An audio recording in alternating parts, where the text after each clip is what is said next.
రామశాసనము తిరుగులేనిదని జలధి బోధ చేసే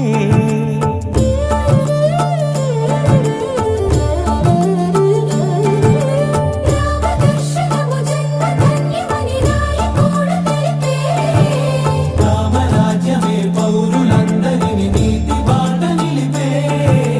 రామ మంత్రమే తారకం బహుశక్తి ముక్తి సంధాయకం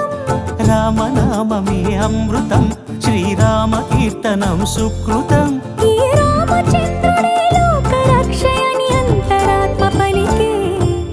జగదానందకారక జయ జానకి ప్రాణనాయక శుభ స్వాగతం ప్రియ పరిపాలక